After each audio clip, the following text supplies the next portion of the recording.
Kita ke informasi selanjutnya, pemirsa. Hampir 3 pekan ditutup akibat tragedi ambruknya bangunan Pondok Pesantren Al-Qazini di Buduran, Sidoarjo, Jawa Timur kembali buka. Sejumlah santri dari sejumlah daerah mulai berdatangan untuk memulai kegiatan belajar.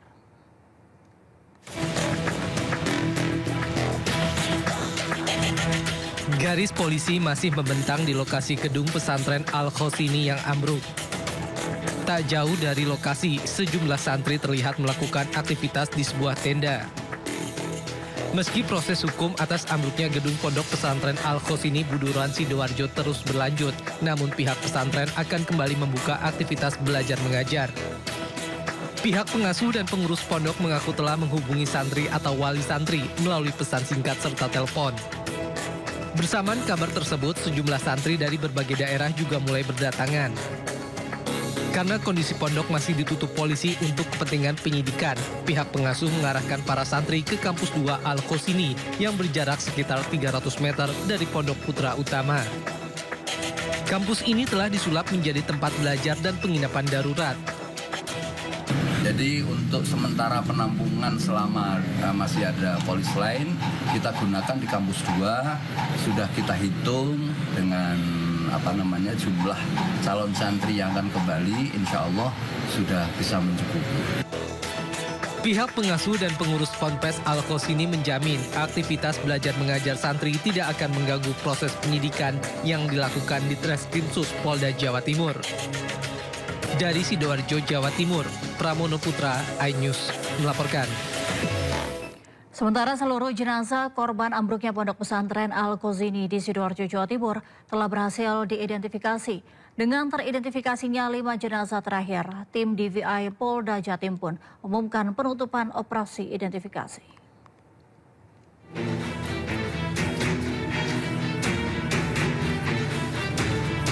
Setelah 2 minggu lebih bekerja, tim DVI Polda Jawa Timur akhirnya mengumumkan penutupan operasi identifikasi korban tragedi Ponpes Al-Qazini. Penutupan dilakukan setelah tim berhasil mengidentifikasi 5 kantong jenazah terakhir di posko DVI Rumah Sakit Bayangkara Polda Jawa Timur. 5 jenazah terakhir ini adalah Solihin, Raihan Rafa Aldiansyah, Fairuz Sirojudin, Muhammad Deva Syarifuddin, serta Zaki. Kelima jenazah terakhir teridentifikasi melalui sejumlah metode, diantaranya catatan medis, properti, dan pencocokan DNA. Sampai dengan hari ini, tim gabungan telah berhasil mengidentifikasi total 63 korban dari 67 kantong jenazah yang diterima. Sampai saat ini dari data antemortem yang melaporkan orang hilang yaitu 63 korban hilang dan sudah teridentifikasi seluruhnya sebanyak 63 orang. Usai teridentifikasi, kelima jenazah langsung diserahkan kepada keluarga masing-masing. Dari Surabaya, Jawa Timur, Rahmat Ilyasan, iNews melaporkan.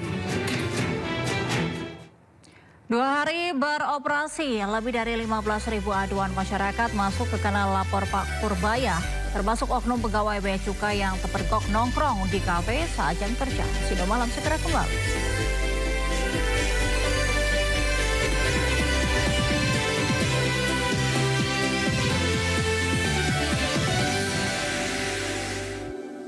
Pemirsa, kasus penamparan siswa ketahuan merokok berakhir damai setelah kepala sekolah dan siswa yang dihukum berdamai. Kini muncul isu sejumlah pengusaha ramai-ramai akan memblacklist siswa lulusan SMA Negeri 1 Cimarga karena dianggap membela teman mereka yang melanggar aturan.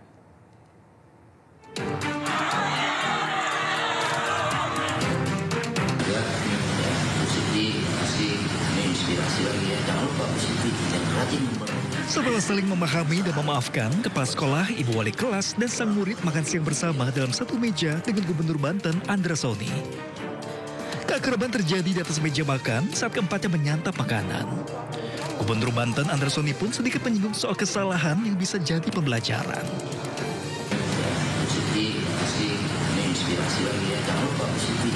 Andra Soni, Gubernur Banten, memfasilitasi pertemuan kepala sekolah SMA N1 Cimarga dengan murid yang ketahuan merokok di Kabupaten Lebak, Banten. Selain itu, Gubernur Banten Andersoni akan kembali mengaktifkan Dini Fitri sebagai Kepala SMAN 1 Cimarga.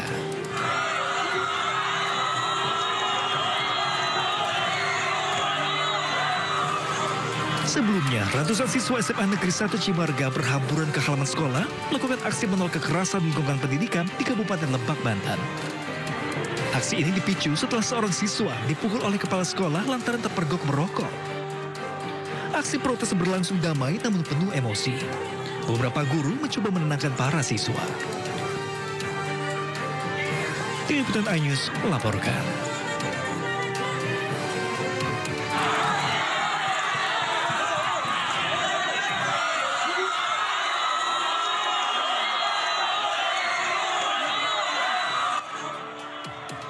Kontroversi mengenai tindakan indisipliner siswa SMA Negeri 1 Cimarga, Kabupaten Lebak, Banten menarik perhatian publik. Ratusan pelajar sekolah tersebut melakukan aksi mogok belajar sebagai bentuk protes terhadap kepala sekolah yang menampar siswa yang ketahuan merokok.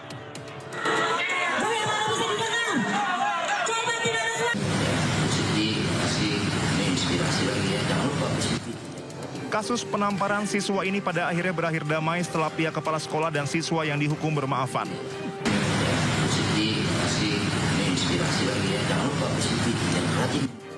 Gubernur Banten Andersoni akan kembali mengaktifkan Dini Fitri sebagai Kepala SMA Negeri 1 Cimarga.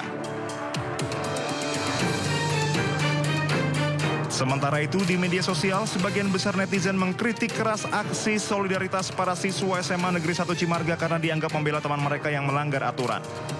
Bahkan sejumlah netizen yang mengaku memiliki usaha akan memblacklist para siswa lulusan SMA Negeri 1 Cimarga. Netizen menilai aksi membela pelanggaran justru mencerminkan sikap bertentangan dengan nilai-nilai disiplin dan tanggung jawab yang dibutuhkan dunia kerja. Komentar netizen secara umum menyoroti pentingnya pendidikan karakter sejak dini di lingkungan sekolah. Kebiasaan melanggar aturan jika dibiarkan dikhawatirkan akan terbawa hingga ke dunia kerja. Tim Liputan iNews melaporkan. Heboh di media sosial penampakan tambang pasir di belakang SMA Negeri 1 Cimarga, Kabupaten Lebak, Banten. Keberadaan tambang memicu kekhawatiran warga, terutama terkait dampak ke lingkungan dan keselamatan siswa.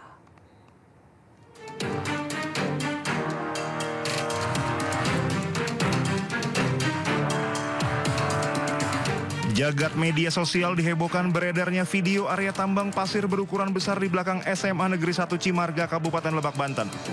Video ini langsung menuai perhatian publik karena terlihat dengan jelas aktivitas pertambangan pasir yang cukup masif dengan galian yang mengubah bentang alam di sekitar sekolah. Warga pun mempertanyakan legalitas aktivitas tambang tersebut karena lokasi tambang yang dekat dengan institusi pendidikan. Keberadaan tambang ini memicu kekhawatiran di kalangan masyarakat terutama terkait dampaknya terhadap lingkungan dan keselamatan siswa. PLT Kepala Dinas ESDM Provinsi Banten, Ari James Faradi mengatakan pihaknya akan menindaklanjuti dan mengecek keberadaan tambang pasir tersebut. Segala sesuatunya kan pasti izin itu udah ada tentang upaya pengelolaan dan pemantauan lingkungannya. Jadi kita akan melihat apakah berizin atau tidak yang pertama. Kalau berizin, kita akan lihat tanggung jawab perusahaan seperti apa terkait dengan good mining practice-nya dan juga laporan-laporan yang harus diberikan kepada kami. Dan kebetulan kami juga lagi dapat surat dari Kementerian SDM untuk mendata kembali sejak tahun 2022 sampai 2025 izin usaha pertambangan, wilayah izin usaha pertambangan apa saja yang ada di Banten. Warga meminta pemerintah Provinsi Banten segera turun tangan dan melakukan investigasi memastikan aktivitas tambang di wilayah pendidikan dilakukan sesuai prosedur dan tidak membahayakan keselamatan publik. Dari Serang, Banten, Maesa Apriandi, iNews melaporkan.